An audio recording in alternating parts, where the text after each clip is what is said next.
Have you ever wondered who among the pantheon of gods from different mythologies would emerge as the most powerful?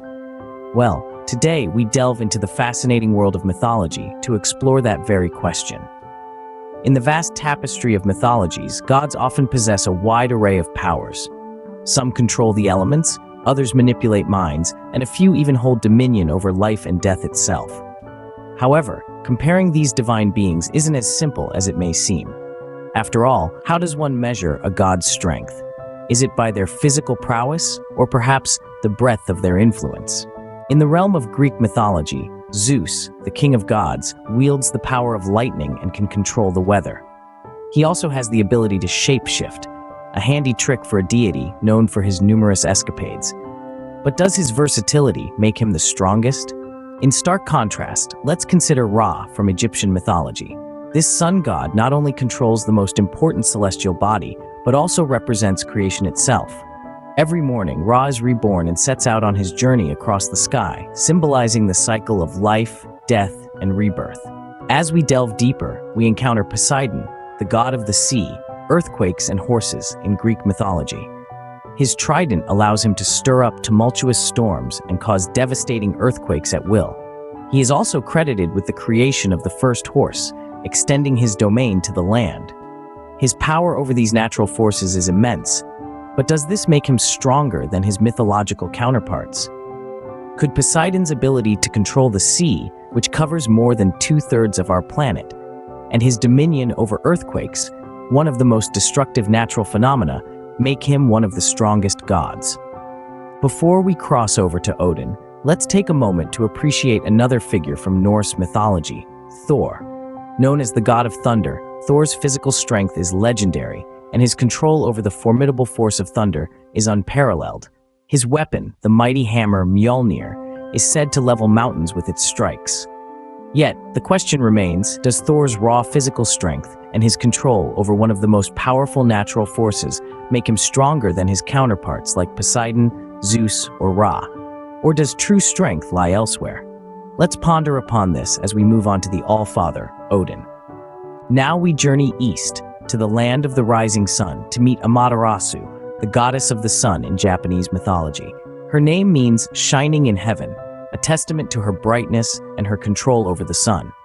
She is responsible for bringing light to the world, a power that is as vital as it is beautiful.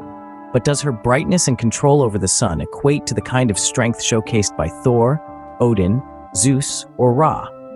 Or like the sun that rises every day, does true strength lie in consistency and resilience? Let's keep these questions in mind as we move on to the All-Father, Odin. We now turn to the tales of Rome, where Hercules, a hero and god, is renowned for his incredible strength and courage. Born of a mortal woman and the king of the gods, Jupiter, Hercules is best known for his 12 labors, a series of tasks so difficult they seemed impossible. From slaying the Nemean lion to capturing Cerberus, the three-headed dog guarding the underworld, Hercules' strength and courage were unrivaled. But does his physical prowess and bravery make him one of the strongest gods? Or does true strength lie in more than just physical might? As we ponder this, let's journey back to the cold north to explore the wisdom of Odin. From the strength of Hercules, we journey back to the sands of Egypt, where we encounter Anubis, the god of death, mummification, embalming, the afterlife, cemeteries, tombs, and the underworld. Anubis holds a powerful sway over the realms of death and the afterlife, guiding souls to their eternal rest. He is also the master of mummification and embalming, preserving the bodies of the deceased for their journey to the afterlife. But does his control over death and the afterlife make him one of the strongest gods, or does true strength lie elsewhere? As we ponder this, we return to the cold north to consider the wisdom of Odin. Before we voyage to the north, let's return to Greece to meet Ares, the formidable god of war. Known for his fierce nature and physical aggression, Ares thrives in the heat of battle and conflict. He embodies the brutal, violent aspects of warfare, and his power is felt in every clash of swords and rattle of shields. Yet does his aggression and his role in war make him one of the strongest gods? Or is there more to strength than mere physical prowess? As we grapple with these questions, we prepare for our journey to the frosty realms of the Norse gods. Before we delve deeper into the icy realm of Norse gods, let's meet Freya, the goddess of love, beauty, war, and death. Known for her captivating beauty and potent magic, Freya holds sway over the hearts of gods and mortals alike. She is not just a figure of aesthetic charm, but also a formidable force in war and the afterlife. Her power lies not in physical strength, but in the ability to influence and control. But does her beauty and magic make her one of the strongest? We continue to explore the complexity of strength in our journey through the pantheon of mythological gods. Now, let's shift our gaze back to the radiant realm of Greek mythology to meet Apollo. Known as the god of music, truth and prophecy, healing, the sun and light, plague and poetry, Apollo's influence is felt in many aspects of life. His divine melodies can soothe troubled hearts, his prophecies reveal the future, and his healing powers can alleviate suffering. His control over the sun provides life-giving light, while his ability to bring about plague speaks of a destructive power. Apollo embodies versatility, wielding power in many forms. But does his versatility make him one of the strongest? As we traverse the sands of time, we return to the banks of the Nile to encounter Isis, the Egyptian goddess of life and magic.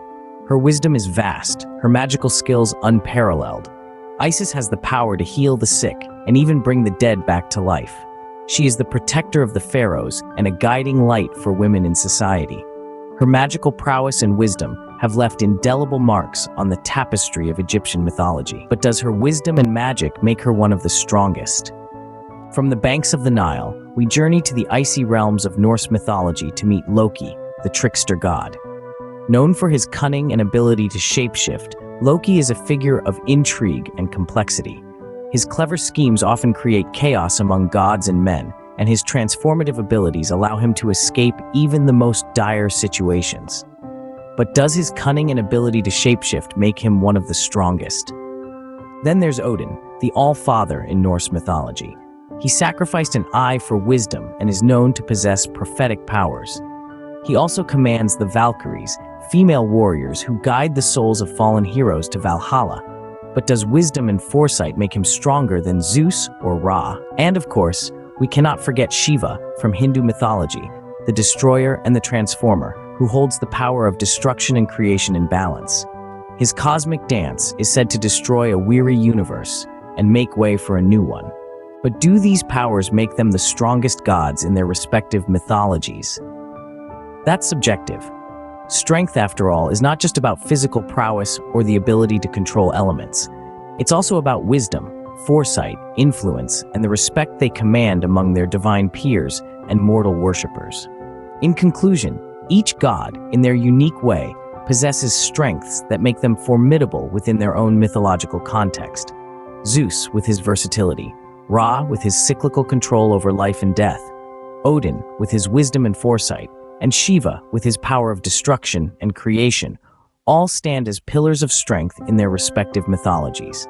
However, the question of who the strongest god is remains an open-ended one, reflecting more about our own values and perspectives than any definitive divine hierarchy.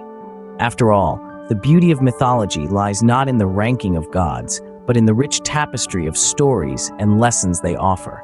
And that's a power that every god, regardless of their might, can claim.